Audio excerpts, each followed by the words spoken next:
pandemi COVID-19 yang identik dengan kesusahan yang zaman nggak enak gitu ya, ternyata nggak membuat para mahasiswa generasi muda ini untuk berpikir kreatif dan bermanfaat untuk sesama. Oke, kali ini podcast kata kita menghadirkan narasumber yang sangat keren ya, milenial. K3, apa itu K3? K3 itu Kampung Keramat Kali Cilik, benar? Apa sih K3 itu? Oke, sebelumnya saya akan memperkenalkan narasumber kita dulu. Yang pertama Mbak Sena ya, mahasiswa UNAS jurusan PGSD. Nggak perlu disebutkan ini ya semesternya. Pokoknya masih muda. Yang kedua Mas Syahid, S2 di UNAS juga ya, bahasa Inggris. Oke, ini apakah karena UNAS gitu ya identik dengan pendidikan, jadi berhubungan sama K3 ini mungkin bisa dijelaskan gitu ya ke para pendengar kata kita. Mbak Sena dulu mungkin. K3 itu apa sih Mbak? K3 itu sebenarnya singkatan dari Kampung Keramat Kali Cilik, karena kalinya ada 3 di depan ya Mbak ya. Jadi kita sepakat sama Syahid itu untuk menyingkatnya supaya mudah untuk disebut gitu ya Mbak. Unik juga itu ya. K3 Learning Center. Nah, Learning Center itu kita berfokus pada pendidikan yang tepatnya di Kampung Keramat Kali Cilik di Kelurahan Dadap Sari, Kecamatan Semarang Utara. Oke, jadi ini kegiatannya apa aja sih? Kalau dari yang saya dengar gitu ya, selibaran itu salah satunya ini ya, membimbing para adik-adik gitu. Nah itu mungkin bisa dijelaskan apa aja program-programnya gitu. Nanti bisa kayak gantian atau TikTok gitu antara Mbak Sena sama Mas Syahid gitu ya jawabnya ya. Oke, siap-siap. Mas Syahid boleh? Oh, saya dulu. Iya. Jadi sesuai dengan namanya ya, K3 Learning Center atau pusat studi yang ada di Kampung Keramat Kali Cilik. Agenda kita tentunya berhubungan dengan studi atau pembelajaran. Nah, jadi apa selanjutnya, apa yang diajarkan kepada adik ini? Yang pertama adalah kita mencoba menanamkan nilai-nilai nasionalisme yang berhubungan dengan penguatan karakter anak-anak ini, sehingga nanti kedepannya dengan adanya K3 ini menjadi tempat mereka untuk menempa diri menjadi pribadi yang cerdas, yang berkarakter dan bermanfaat untuk orang lain. Adapun yang diajarkan adalah yang pertama tentunya pendampingan atas materi-materi sekolah yang mereka butuhkan gitu. Misal mereka pasti kan punya pekerjaan rumah atau tugas-tugas, nah itu bisa dibawa ke K3 Learning Center, terus minta ajaran sama kakak-kakak pembimbing. Nah selanjutnya kita juga mengadakan yang namanya pembelajaran tema setiap minggu, di mana tema-tema itu dari kakak-kakak yang menentukan. Yang terakhir terjadi ya di meeting pertama, meeting yang second meeting itu, yang pertama temanya adalah waktu itu bermain. Yang kedua kita mengenal bilangan, dan yang kemarin itu mengenal bahasa. Itu yang Mbak. Oke, kalau gitu anak-anak itu kan masih terlalu luas. Kalau bisa dikerucutkan jadi sasarannya itu usia berapa sampai berapa gitu. Nah itu gimana Mas sama Mbak? Apakah cuma anak PAUD, TK, SD, apa juga SMP? Ya, kalau dari kami membaginya menjadi 4 jenjang Mbak. Jenjang yang pertama itu ada PAUD sampai dengan TK, bahkan ada juga adik yang belum sekolah gitu Mbak ya, tapi udah bisa berbicara dan berjalan, dan biasanya kami gabungkan ke jenjang Pertama itu ya. Jenjang pertama yaitu PAUD sampai dengan TK. Kemudian yang kedua ada SD kelas rendah. SD kelas rendah itu kelas 1 sampai dengan kelas 3. Kemudian ada SD kelas tinggi itu kelas 4 sampai dengan kelas 6. Kemudian ada jenjang yang terakhir adalah SMP. Jadi untuk pembelajarannya itu bisa terfokus sesuai jenjangnya masing-masing. Nah, biasanya kita kan di daerah sana itu di Kampung Keramat Kali Cilik tersebut, kita di rumah panggung itu untuk kelas SD kelas rendah dan juga SD kelas tinggi. Kemudian yang TK PAUD itu di depan halaman rumah panggung. Nah, untuk SMP, yang jenjang SMP itu di musola Kalicilinya Mbak. Jadi nggak di satu tempat gitu. Supaya bisa lebih fokus dan adik-adik bisa lebih mudah memahami dan juga menerima pembelajaran yang kami berikan seperti itu, belajar bersama. Oke, jadi kalau untuk saat ini adik-adik ini ada berapa nih yang dibimbing jumlahnya? Mungkin sekitar 40-an gitu ya. Ya, kalau yang pertemuan kemarin yang terakhir ini ada 40 dengan alokasi ada yang sebelumnya berangkat tapi di pertemuan tidak berangkat, nah ada juga orang yang baru gitu. Jadi kalau total mungkin sekitar 50 ada.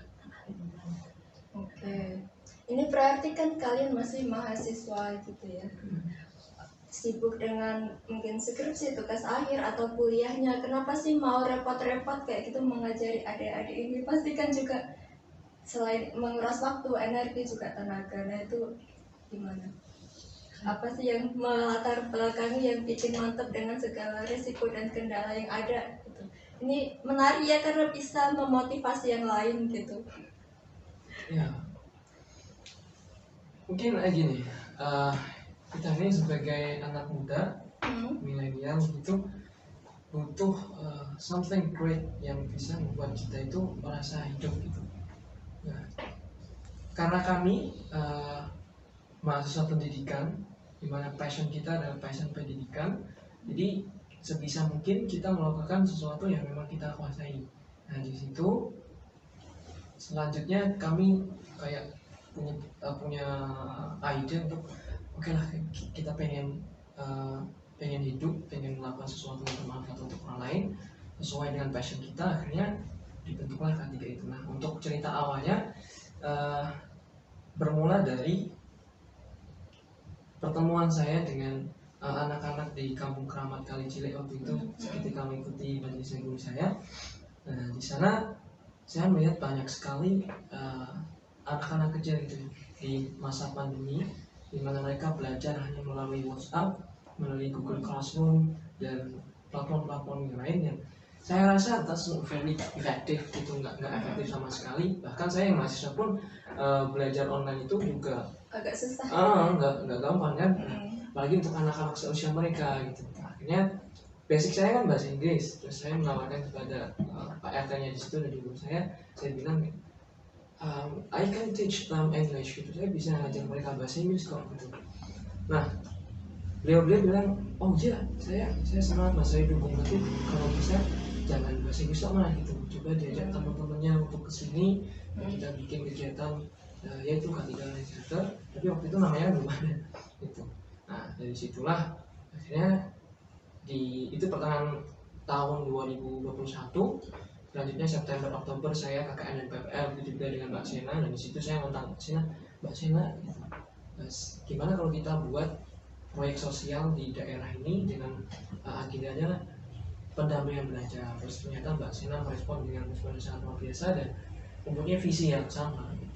Ya, Mbak. Berarti tercetusnya K3 itu Desember gitu ya? Desember. Oke. Berarti bisa disimpulkan juga tadi yang melatar belakangnya bisa disebut juga ini ya, panggilan hati. Saya juga pernah dengar, jadi kalau kita melihat sesuatu terus dalam pikiran atau hati, oh aku mau menolong ini, itu bisa aja kata Tuhan. Jadi kayak kehendak Tuhan yang datang ke kita untuk menolong situasi di situ kayak gitu. Luar biasa ya. Tapi tadi K3 baru Desember 2021 itu kan baru banget. Untuk anggotanya ada berapa jumlahnya? Relawannya ya Mbak ya. Kalau dari kami itu relawannya sampai saat ini, kemudian tadi malam tuh juga barusan ada yang join lagi Mbak. Itu totalnya ada 54 Mbak.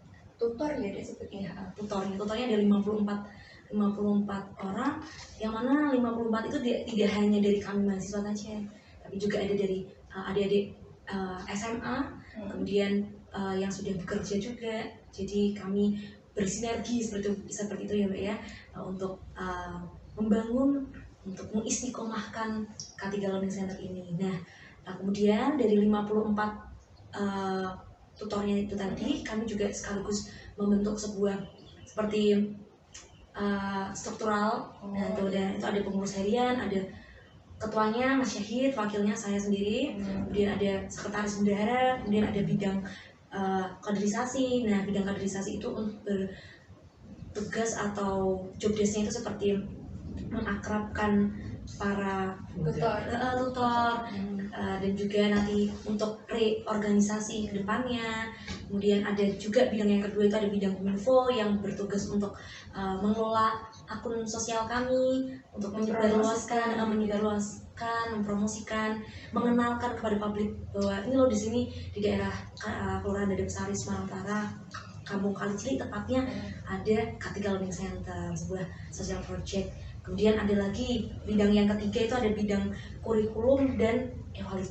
Nah, bidang kurikulum dan evaluasi ini mempunyai seperti peran yang sangat penting ya Mbak ya untuk kemajuan adik-adiknya, karena setiap minggu dari bidang kurikulum dan evaluasi ini yang mencetuskan tema-temanya, persiapan-persiapan pembelajaran yang akan diberikan pada saat hari minggunya itu.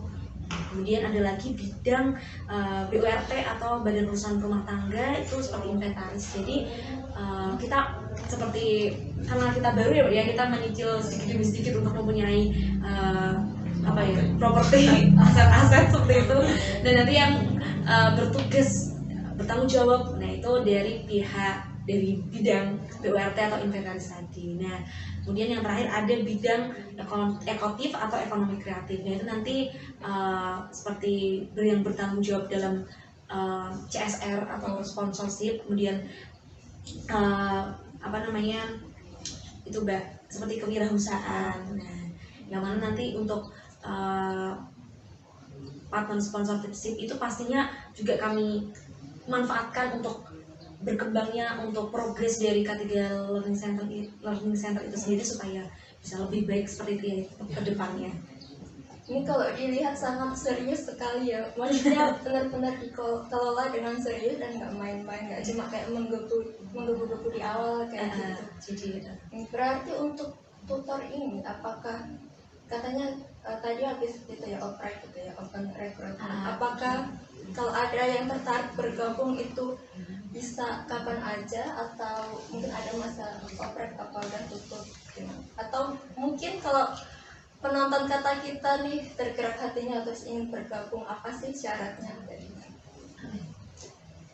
Ya, kalau periode oprek kita sampai sekarang pun juga dengan angka 54 itu tidak menutup untuk relawan-relawan baru, tapi kita juga tidak kayak di awal, artinya nyebar pamflet oprek itu enggak, karena merasa relawannya sudah cukup. Tapi kalau semisal ada teman-teman yang mau gabung, artinya kan ini kegiatan sosial, nah kita membuka pintu yang begitu lebar bagi teman-teman yang punya keinginan, yang punya jiwa sosial yang tinggi, yang punya passion di sana, ya kenapa tidak? It's okay for them to join the K3 Learning Center. Oke, kalau sebenarnya untuk syaratnya kita juga tidak seperti kaku gitu ya Mbak ya, harus seperti ini. Cuman mungkin bisa langsung DM di Instagram, kami di @K3LearningCenter atau di Twitter kami di @K3LC. Ada juga akun TikToknya kami K3LC juga. Nah, itu langsung aja perkenalkan nama, kemudian mungkin kalau saya masih sekolah atau masih mahasiswa bisa menyebutkan dari instansi mana, atau misalnya yang sudah bekerja juga bisa diperkenalkan maksudnya dari mana asalnya dan sebagainya. Kalau nanti emang bersedia bersungguh-sungguh untuk gabung ya langsung kami gabungkan, kami terima seperti itu. Oke, anti ribet ya. Kemudian untuk anak didiknya itu disebutnya apa? Siswa rasanya. Sebetulnya siswa. Jadi kalau tadi ada wali murid itu siswa. Nah kalau ada siswa yang mau gabung itu gimana untuk dibimbing gitu? Oh, mau ikut kegiatannya? Oh itu gampang banget sih Mbak. Tinggal langsung datang aja sih di rumah panggung di Kampung Keramat Kalicili, Kelurahan Dadap Sari, Kecamatan Semarang Utara. Langsung datang setiap hari Minggu ya gitu ya. Setiap hari Minggu jam 9. Jadi ini kegiatannya setiap seminggu sekali ya? Sekali. Tapi masih ada yang nggak saya ngerti sih. Kalian ini para mahasiswa atau tutor ini ya, karena tadi kan katanya nggak cuma mahasiswa gitu. Pasti nggak dapat bayaran dong, tapi malah mengeluarkan tenaga, energi, bahkan ada reward gitu kan untuk anak-anak. Nah itu biayanya dari mana, dan kalian tuh apa sih yang didapatkan dari melakukan ini gitu? Apakah kepuasan batin atau healing gitu ya, lelah dengan kenyataan hidup? Ya mungkin itu salah satunya ya. Di sela-sela hiruk pikuk seminggu itu. Mungkin ini ya, prinsip awalnya adalah kayak prinsipnya itu helping others means helping ourselves in the future. Ya. Nolong orang itu sebenarnya menolong diri kita sendiri di masa yang akan datang.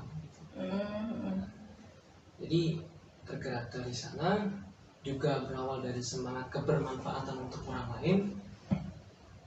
Ya begitu, akhirnya semangat untuk melakukan itu akhirnya tidak ada kayak aku nggak dapat bayaran nih dari sini, secara materi emang nggak dapat gitu kan, tapi kan memang bukan itu yang dicari gitu. Yang dicari adalah bagaimana kita menjadi orang yang bermanfaat gitu kan, karena yang diajarkan oleh guru kita, oleh orang-orang tua kita, baik itu guru yang di sekolah atau di mana, adalah sebaik-baiknya manusia adalah orang yang bermanfaat untuk orang lain. Itu yang mendasari gerakan-gerakan kita adalah semangat kebermanfaatan. Oke, jadi dapat manfaat untuk makanan untuk jiwa atau mental kali ya. Bahagia nggak sih ketemu anak kecil gitu kalau Mbak Sena Pastinya sih, sama Mbak. ibu ini? Iya. Apalagi saya kan juga latar belakang dari PGSD ya Mbak ya, jurusan PGSD, jadi kayak emang udah apa ya Mbak, dari dulu tuh emang suka sama bocil-bocil sih Mbak, kayak surga dunia banget kalau saya ketemu sama mereka. Kayak apa ya, nggak ada beban gitu kan ya Mbak, kayak gitu. Jadi pastinya juga kepuasan sendiri bisa dijadikan healing juga ya kata Mbak tadi. Dan kalau masalah apa namanya, seperti kami mengeluarkan biaya itu tadi alhamdulillah banget. Padahal kita belum open donasi ya gitu ya, tapi sudah ada teman-teman yang bersedia untuk apa ya Mbak, membagikan Sebagian sebagian rezeki. ya, berbagi kebahagiaan kepada kami di keluarga Kartika Learning Center. Nah, mungkin baru sih kemarin hari Senin kita apa namanya open donasi gitu ya, mungkin bisa berupa jajan atau uang tunai, Nggak harus uang gitu ya. nggak harus, atau bisa Properti buku bacaan boleh banget tadi Mbak, Mobil. properti mobil, rumah, motor gitu. mungkin bisa banget Mbak, apapun kami terima ya. Kayak gitu Mbak, ya gitu lah Mbak. Oke, tadi menyambung apa dari kata Mas Syahid gitu ya, kayak berbuat baik itu sama ke orang lain sama aja berbuat baik ke diri kita sendiri. Jadi ini kayak hukum alam yang semua orang udah tahu gitu ya. Jadi misal kita membantu orang, bukan berarti di masa depan kita yang akan dibantu, tapi bisa aja keluarga. Emang biasanya gitu sih, adik, kakak, orang tua, dilalah gitu ya istilah Jawanya. Ada aja yang nolong kalau kita apa namanya ya, menanam gitu ya. Kebaikan ya. Oke. Pastinya juga di Kartika Learning Center ini kita dapat keluarga baru ya gitu ya, keluarga baru dari berbagai background kayak gitu ya Mbak ya. Jadinya apa ya, saling Seru ya. seru, saling melengkapi. Dan saya tuh apa ya, respect banget, luar biasa sekali antusiasnya adik-adik yang masih SMA, masih kelas 1 SMA itu juga semangat banget ya gitu ya, buat apa tuh nguri-uri untuk bekerja, bukan bekerja sih, kayak apa namanya, Bertemu memilih di Kartika Learning Center ini. Oke, kalau gitu untuk ke depannya nih, oke sekarang kan Mas Sena nggak Sena sama Mas Syahid, satu apa suka gitu nama tuh ketukar tapi itu iya gitu lah. Saya juga Mbak lupa. Oke, masih mahasiswa, tapi kalau udah kerja pasti kan tujuannya kalau udah lulus kerja gitu ya, kebanyakan orang. Nah gimana nih nasib K3, apakah akan tetap dibimbing atau apa ya, didampingi, atau akan diserahkan ke generasi selanjutnya, kayak tadi katanya ada regenerasi. Jadi di Kartika Learning Center kan ada beberapa peran ya. Jadi peran, saya menyebutnya peran terjun langsung dan peran tidak terjun langsung, direct or indirect.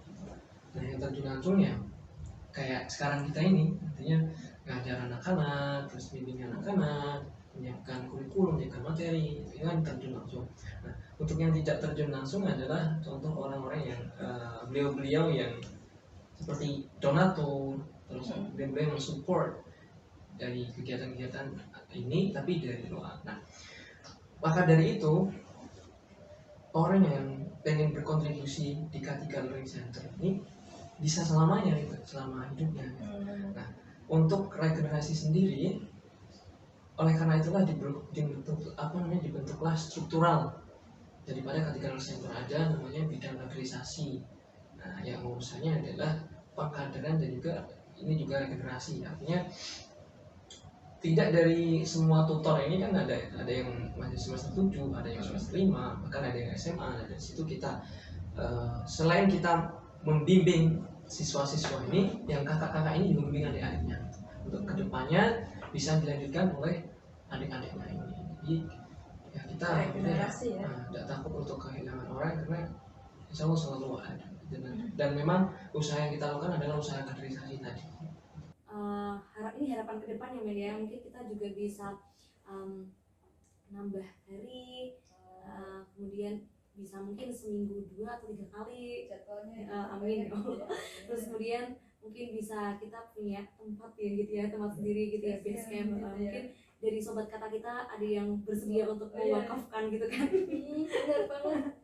Nah kayak gitu itu sih Mbak, dan harapannya ya bisa istiqomah sampai selamanya, sampai mungkin kita bisa punya base camp sendiri, kita punya sistem perbaruan yang bisa membuat progres dari adik-adik di K3 Learning Center itu semakin baik, dan pastinya harapannya bisa menjadi generasi penerus bangsa yang berkualitas seperti itu. Iya, luar biasa sekali. Kalau Mas Syahid, apa Mas harapan ke depannya? Ya secara garis besar sama seperti sana, yang paling penting adalah istiqomah. Selanjutnya sesuai dengan awal dibentuknya K3 Learning Center ini kan sebagai tempat untuk menimpa diri daripada anak-anak di sana, menjadi pribadi yang cerdas, berkarakter dan peduli dengan sesamanya. Harapannya ya K3 Learning Center ini benar-benar menjadi tempat bagi mereka untuk melakukan hal yang tadi dan memberikan mereka kelancaran, keberkahan dan kemanfaatan baik itu dalam ilmu ataupun dalam kehidupan mereka sehari-hari. Oke, sebelum closing statement ini yang paling penting harus garis bawahi, kalau ada sobat kata kita yang mau donasi itu caranya gimana atau kemana gitu? Mungkin kalau di akun sosial media kami ya Mbak, itu ada pamflet open donasi ya, itu nanti sudah ada informasi-informasi yang tersedia di dalam pamflet tersebut, bahwa kami menerima dalam bentuk apapun, mungkin seperti jajan atau makanan ringan, kemudian real money atau buku bacaan, properti dan sebagainya. Itu nanti sudah ada keterangan yang tertera di dalam pamflet donasi tersebut. Mungkin ada bisa lewat transfer bank atau mungkin bisa dari GoPay, OVO dan lain sebagainya, sudah tersedia di dalam poster pamflet donasi di media sosial bisa media sosial kami. Instagramnya ada di @K3 Learning Center. Kemudian di Twitter juga ada K3LC, di TikTok juga ada Mbak K3LC juga. Nah, tuh sobat kata kita, kalian wajib banget follow selain subscribe YouTube channel Kosa Kata TV. Gitu ya. Oke, sekian podcast kali ini. Senang banget ya kehadiran narasumber yang keren-keren. Semoga ini tuh bisa memantik, memicu dan menambah semangat generasi muda, terutama walaupun lagi pandemi, tapi tetap berkreasi, berpikir kreatif, bertindak cerdas, dan tetap bermanfaat gitu ya sesama. Oke, gitu aja. Sampai jumpa. itu Mbak, ada jargon dari K3 Learning Center. Gimana jargonnya? Artinya mau nggak sih mas? Ahlinya Ya, jalan apa biar kita Jadi kita mungkin latihan dulu ya, kalau misalnya biasanya adik-adik tuh senang banget kalau diajak jargon Mbak. Jadi kalau misalnya kita bilang K3 Learning Center cerdas, berkarakter, bright, Future. Nah itu adik itu kayak semangat banget buat memulai pembelajaran dengan kami adakan jargon itu mbak. K3 Learning Center, cerdas, berkarakter, bright future. Biasanya gitu mbak. Gitu ya, seneng banget. Dan kita kalau misalnya apa namanya, adik yang berani maju ke depan buat main jargon atau berani menjawab pertanyaan-pertanyaan, ada siswa terbaik juga tuh pastinya kita beri reward ya gitu ya untuk semangat adik-adiknya belajar. Rewardnya ya it can be book or snack makanan. Ya biar adik-adiknya seperti apa ya mbak ya, jiwa-jiwa Bermainnya mereka tuh asik kompetisinya tuh oh ya juga itu. dan percaya dirinya. Oke, menarik sekali. Saya jadi pengen kecil lagi gitu ya, bisa dibimbing sama orang-orang yang luar biasa gitu ya. Oke, gitu sobat kata kita. Kalau kalian ada request atau ada informasi generasi milenial gitu ya, seperti Mbak Sena sama Mas Syahid ini, boleh komen di YouTube Pasakata TV ya untuk request dipanggil ke kantor Pasakata. Oke, sampai jumpa di pertemuan selanjutnya. Oh iya, jangan lupa terus pantengin podcast Kata Kita, karena minggu depan Kata Kita akan kedatangan penyanyi reggae tersohor dari Semarang, Lukman Jawaika. Jadi nantikan ya.